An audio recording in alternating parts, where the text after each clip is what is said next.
Okay, greetings, travelers.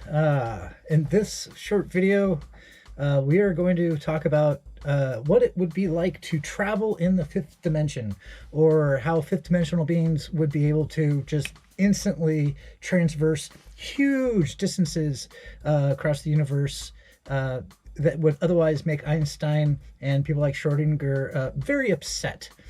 This also would go to greatly explain the phenomena of quantum entanglement and things of this nature. So with that, let's get started.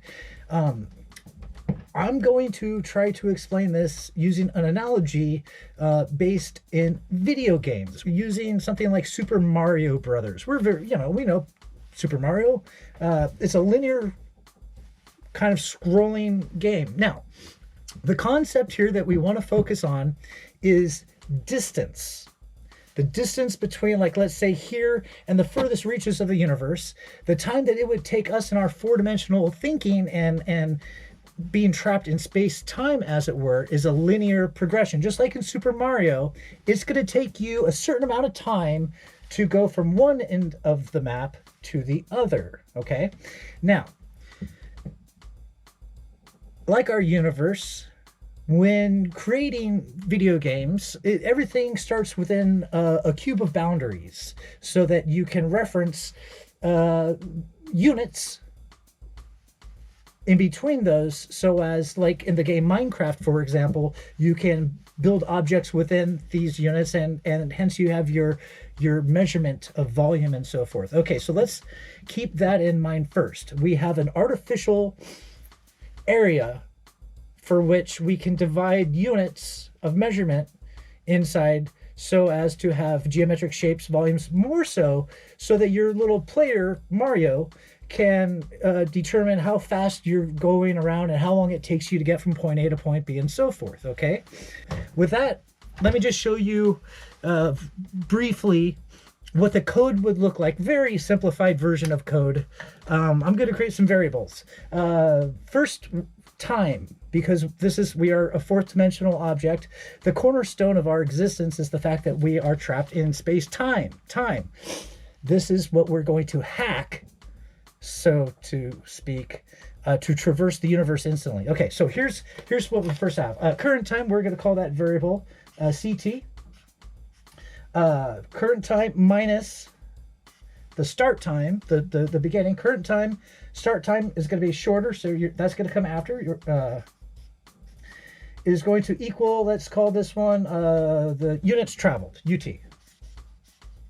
Okay, so this is a very simple kind of thing. Current time minus start time is going to give us how many seconds have transpired since we began the game, and that's going to allow us to determine units traveled. If it's 1 second, then you go one little movement across the screen. Okay, very, very, very simple. So let's add some more variables to this. Movement rate and position. Okay, so ultimately, the units traveled is going to be UT times measurement rate. Let's call that MR, and that's going to equal your position. So units traveled times your movement rate equals your position.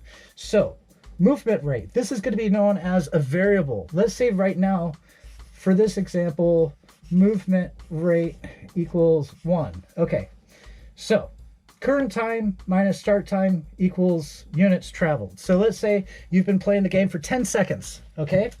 And based on your movement rate, 10 seconds, you start the game, 10 seconds go by, that's your current time. Current time minus your start time equals your units traveled. Units traveled at this point, being that your movement rate is 1, you come up with a factor of 10. You have now moved 10 clicks across that screen. And that's how fast Mario travels. Just vaguely said. Okay, now here's where things get interesting. Let's ditch our fourth dimensional kind of ways of thinking, and let's think of this as a hacker. Let's say that I have control over, the chipset that controls Mario and the Super Mario world. Well, all I have to do is adjust this variable right here, and let's say I take it to something like, 1,000. Okay, and I just adjust that by adding 3 digits to the end, Now, current time minus start time, let's say you've been playing the game for 10 seconds. Units traveled is going to be 10. Units traveled times your movement rate, which we've now bumped up to 1,000. Well, that's a factor. We're now at 10,000. You've bounced off the back of the video game world. You're beyond the princess, and you know there it is. You have just instantly sped across what we would consider space-time. Okay, so there's another interesting way of looking at the game theory of movement and movement restrictions within time, as we were just talking about.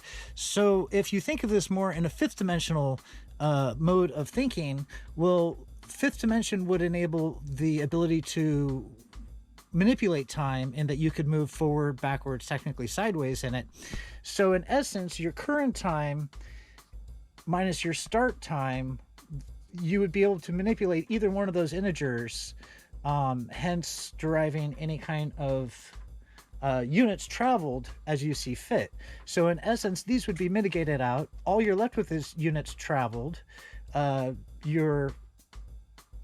It instantly mitigates the bottom half of this because your units traveled are no longer restricted by your movement rate. So all you are left with is position, and that position is infinite. Well, within the construct.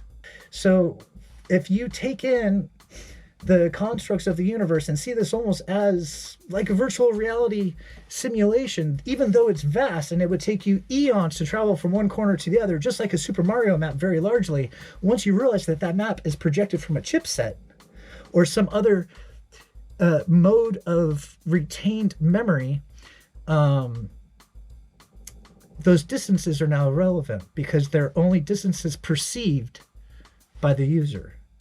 The thought of traveling, I would replace that with like my eyes are looking here, now my eyes are looking there. Did I travel between? Is there a travel? No. It's just a different point focus of awareness. So there it is. Traveling in the fifth dimension. Probably pretty quite, it could be boring. Yeah. Aside from that, there we have it. If you haven't, there's a video that I did about the first 4 dimensions and how we are actually really boring fourth dimensional beings here, in my opinion, to be temporary, because that's the only thing that makes everything worthwhile. So with that said, I guess I have to go create a link or something in the description in case you want to watch that video. And there it is. Until next time, onwards and upwards, tally ho.